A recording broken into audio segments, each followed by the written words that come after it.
Welcome to another episode of the FoodBall Show, where we merge two of the best things in the world, soccer and food. We're here in beautiful Los Angeles. I'm Renata Ribeiro, and I am joined by the Dalai Lama of soccer, Simon Allen. Yeah. We have FoodBall Harry and Alexi.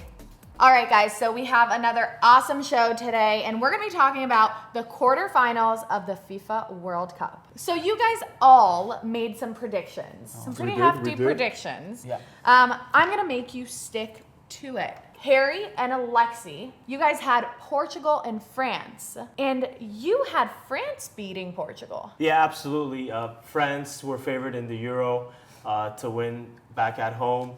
And this is redemption time for them. They're going to come back and they're going to beat Portugal and they're going to be hungry.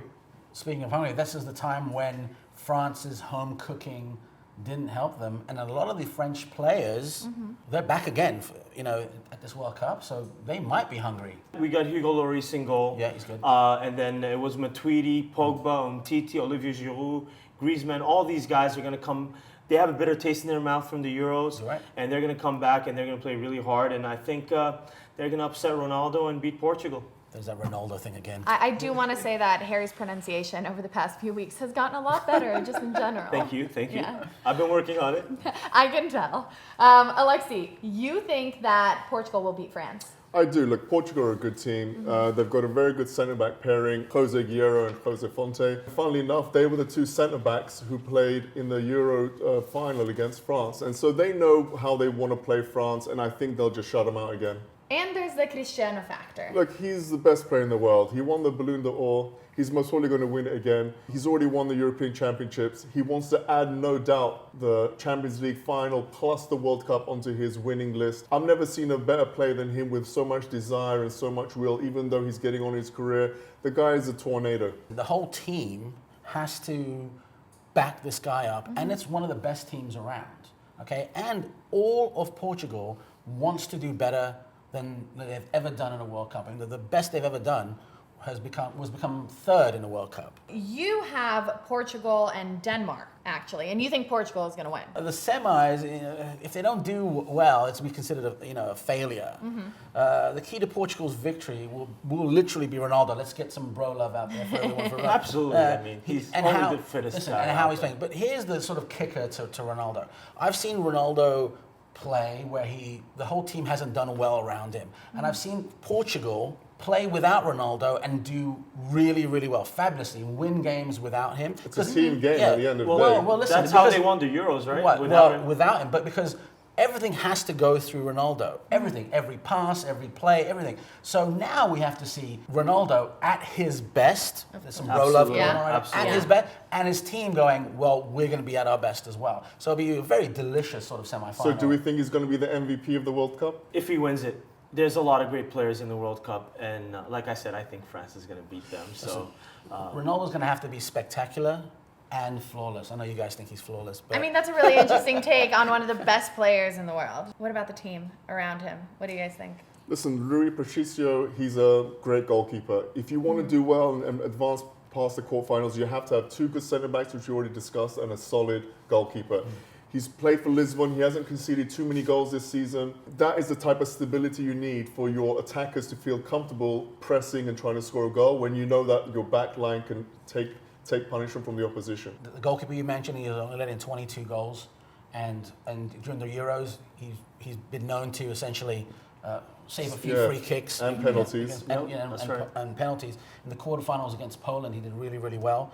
The key players for Portugal, João Moutinho, Pepe, who's 35 years old, but he's still a solid player. Yeah. We've got to look at the young players like Andre Silva, who, if he has a great tournament, he very well might take the mantle up from Cristiano Ronaldo and be the next big Portuguese star. Again, it's coming down to these players playing as a unit. Let's be honest with you, I'm looking for the next Portuguese star as well. I think at one point we're going to say, well, Cristiano, great. Who's the next guy, Well, Cristiano's going to play till he's 100, so he's going to be talking about it for a long time. Maybe in this town right over here, we hope, right? All right, guys, let's talk about the next quarterfinals and how you all, very wisely, they all have Brazil in the next quarterfinal. I believe it's Harry and Simon. You guys have Brazil and Belgium. But Alexi, to my dismay, Alexi has Brazil and England, and he actually thinks that England is going to beat Brazil. Guys, what is this? Listen, I hope you don't cry when that happens, but the reality is I'm already weeping. that Gareth Southgate has done tremendous for England. You know, he's got England playing well. The last friendly they had against one of their major competitors, was against Germany, where Harry Kane scored. It was 3-2. I mean, Harry Kane has had a great season. This is the first time where someone has scored 30 goals in a 38-game season and has come second. Amazing. I mean, it's amazing. Yeah, second, yeah. So he's a guy who can shoot with his left, shoot with his right head. He can hold up the ball. You know, if England play well, I just don't see Brazil beating them. They will have to have their best match, though.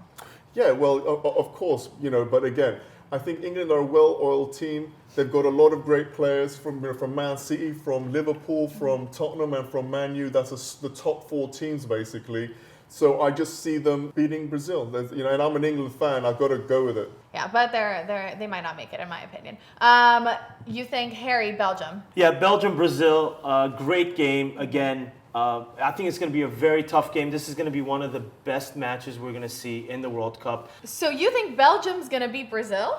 I think it's going to end up in a draw, and Belgium is going to edge them in penalties. Well, look, they've got De Bruyne and they've got Dembele, who are going to be basically playing in the middle, and that's a quite formidable midfield. But that's a bold assumption because Belgium met Brazil in 2002 at the World Cup, but they lost 2-0.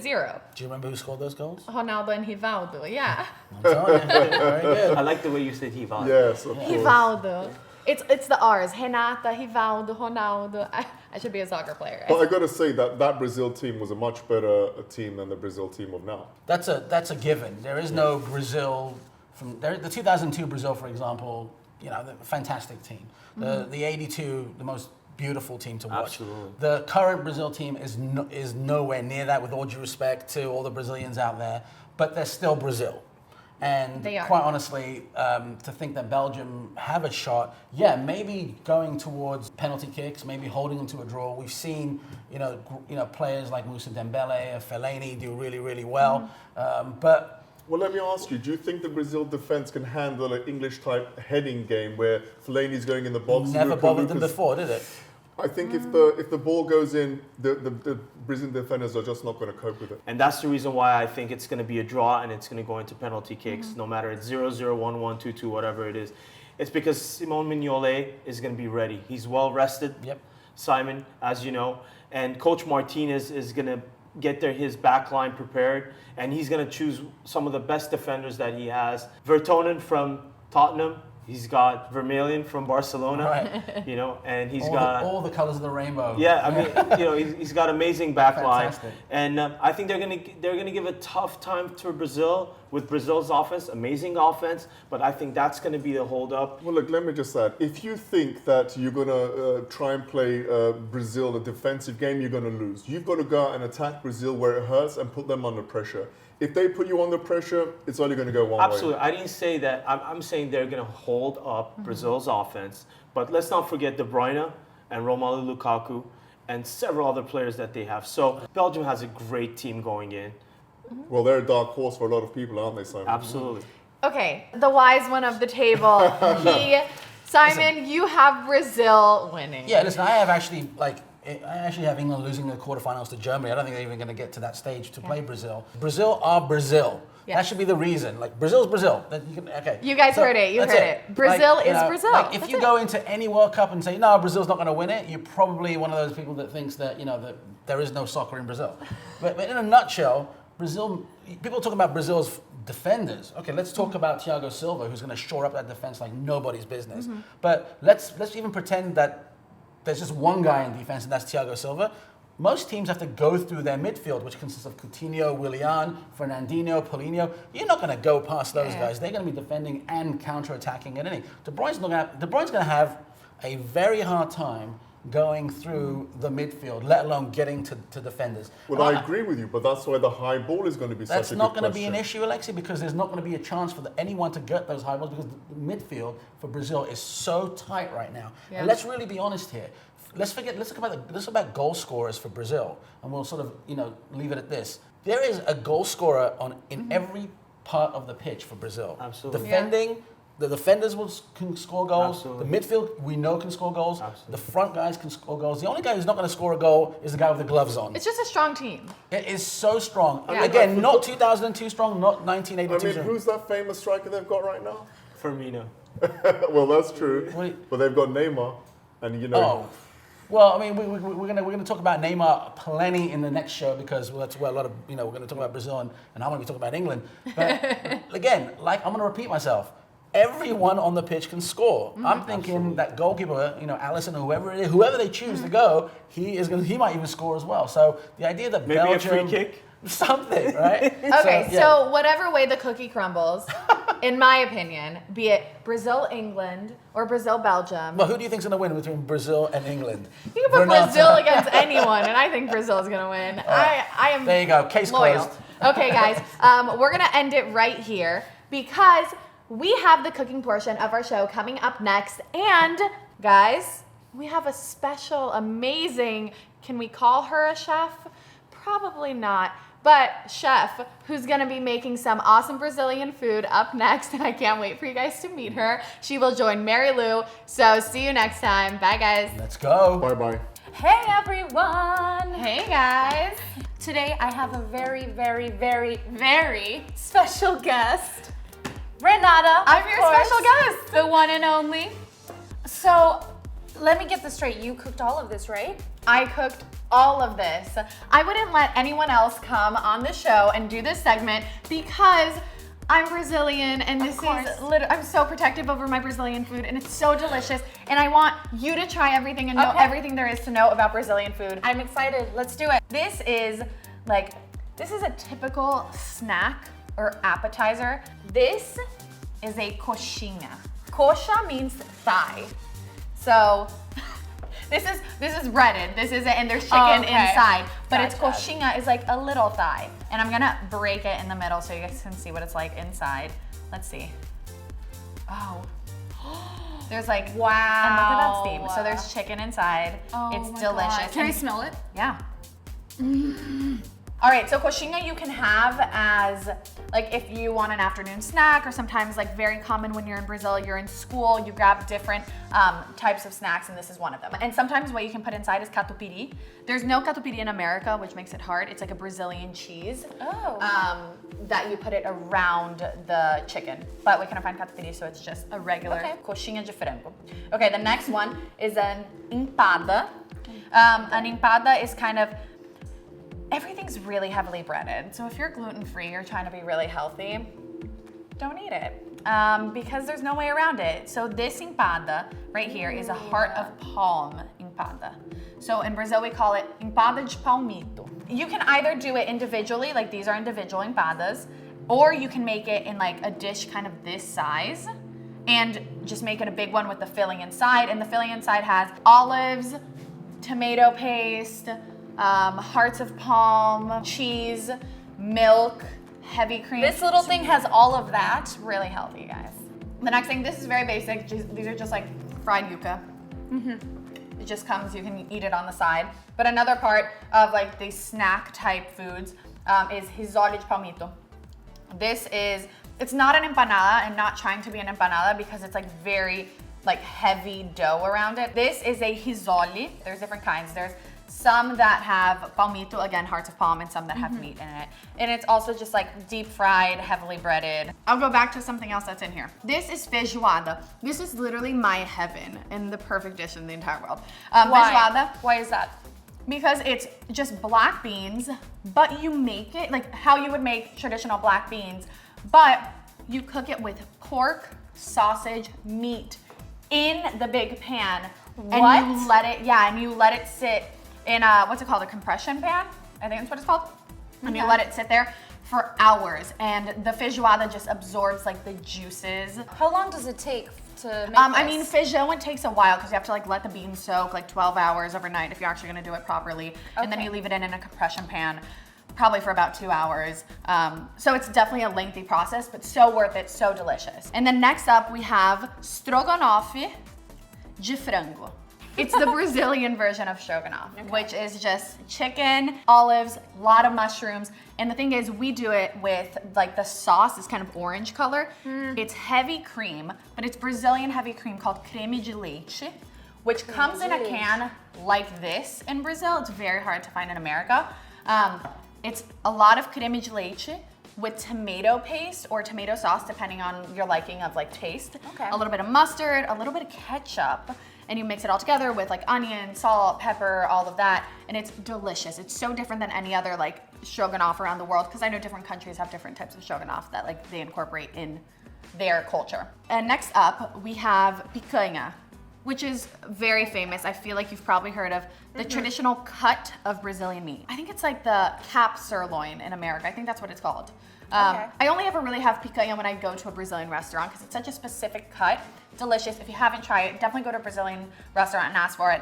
I normally eat it butterflied, but I know some people like it very thick and juicy, so I kept it that way. There's a lot of fat around it, and just right beside it, that's like a vinaigrette. Onions, tomato, a little bit of cilantro, a lot of vinegar and olive oil, salt and pepper. Not gonna lie, but I thought that was pico de gallo. It's the Brazilian version of pico de gallo. Clearly there's not too many vegetables on our plate. We do not have a well-balanced diet.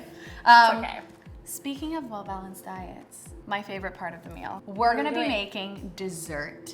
It's the most traditional Brazilian dessert there is. It's called brigadeiro. Its base is condensed milk, and we use it in everything. You can make brigadeiro and make it a little creamier and put it on top of cake, or you can make it into like little chocolate truffles, or you can put like strawberries in it. You can do so many different things with brigadeiro. And I'm so excited because we're actually gonna make it here right now, and I wanted to take you guys through the process. Please. Okay. So you need condensed milk, butter, cocoa powder, and sprinkles. How do you say butter in Portuguese? Manteiga. Manteiga. All right, so let's get to it. Okay. Get a pan. You literally just pour. Teamwork makes the dream work. Yes, chef. There you go. The ingredients are so simple, but for some reason, no one gets it right. I think when you're cooking it, if you overcook it, it gets too hard. If you undercook it, it's too like liquidy. So you have to do it just right. Or is it because you're from Brazil? It's because I'm from Brazil. We're gonna grab some butter, 1 tablespoon per can of condensed milk, and then some cocoa powder. Depending on how dark your chocolate is, this is pretty light. So about 2 spoonfuls for every can. Okay. So let's see. So it's like very loose. It doesn't have to be very specific. There you go. That's 2. There's chocolate, there's butter. Really healthy, really light, part of a well-balanced diet. We're gonna bring this over to the stove now. So you literally just mix it on high in the beginning, and then after about 5 minutes, you bring it to medium. And then for the last 5 minutes, you bring it to low. And we're literally just gonna mix. You have to continuously mix the whole time, because if you don't mix for literally 10 seconds, it'll stick to the pan and your whole thing will be ruined. When it starts boiling, you need to turn the heat down. You never want your brigadeiro to boil. Do you see how it like lets go of the bottom of like, it's like a caramel, but it's like a chocolate caramel. Okay. With no caramel. I mean, caramel is sugar-based, and condensed milk, is it condensed milk-based? I don't know, brigadeiro is. So brigadeiro normally is, I would let this cool, and then I would, once it's cooled, like very much so, like 2 hours, I would put some butter in my hands and I would roll it up into little chocolate balls. I thought it would be easier to just make brigadeiro de colher, which means that we're putting it in this plate and we're all gonna like take a spoon and eat it. And then we put some chocolate sprinkles on top. Do you wanna do the honors for me? Of course. Like that. You can spread it all over everywhere. Perfect. It's just nice because it gives it a little bit of crunch. So that's our complete Brazilian meal. What do we do now? That was a lot. Obviously, let's take it to the table. Let's take it to the table. Oi, gente, tudo bom? Bem-vindo ao nosso jantarzinho. E welcome, everyone. Today we are doing some Brazilian food, so I thought I'd start off with a little Brazilian. That was Brazilian? That was Portuguese with some Brazilian. That was beautiful. Brazil. That was beautiful. This is cachaça. Cachaça is a traditional Brazilian drink, and normally we use it to make caipirinha, caipirosca, which is like muddled. Is muddled a word? Yes. Muddled fruit. So limes, berries, passion fruit, very typical Brazilian. Well, cheers, Well, how do we say cheers? Saúde. Saúde. Saúde. Saúde means health. Saúde. All right. So first we have Brigadeiro, which is what I just made for you guys, and you guys saw that whole process. Some picanha, we have the traditional Brazilian stroganoff, different than other types of stroganoff. Then some of the snacks, risole, yuca, empada, not empanada. Okay guys, who's trying what? Can I tell you what the feijoada kind of tastes like if you're out there? I'm scared. It kind of tastes like Cajun food, but without the spice. It tastes that kind of food to I where, can see that. yeah, it's like a jambalaya kind of mixture kind of thing. Okay. So, but it is very good. I don't think I've ever had jambalaya. Well, it really really good. is kind of like Cajun food minus the spice, and it was very weird because I was expecting something else, or something like something spicy or salty or something, but it's very different. I like having it on Sunday because since I live in America, I have it whatever day I want to have it. The land of the free. I like going, like, it's so nice to have like a home cooked meal on a Sunday. It's very hard to make. So the best thing is cooking for friends and sitting around the table and having it on a Saturday or a Sunday. What's Portuguese for great food? Comida deliciosa. Okay. Comida, that's easy. Yeah, right. Because deliciosa is how Brazil is going to play the Jogo Bonito style of soccer in this World Cup. And I'm going to tell you right now, we've been eating some great food, talking Brazilian, Portuguese. All right. Hanging out with Brazilian people, Renata. All right. All right. And I'm telling you, this World Cup is all going to be about the Jogo Bonito, right? It's going to be about the samba. It's going to be about the flair of Brazil. I think everyone else is going to be a spoiler.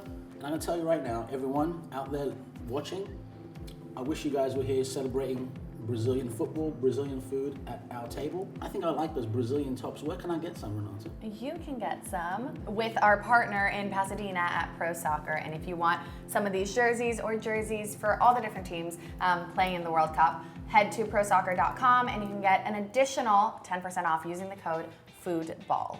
Marylu, my hair was absolutely wonderful today. It looked like there was just a lot more there. Who helped me with that today? Can't forget about Bocas in Pasadena. Thank you so much.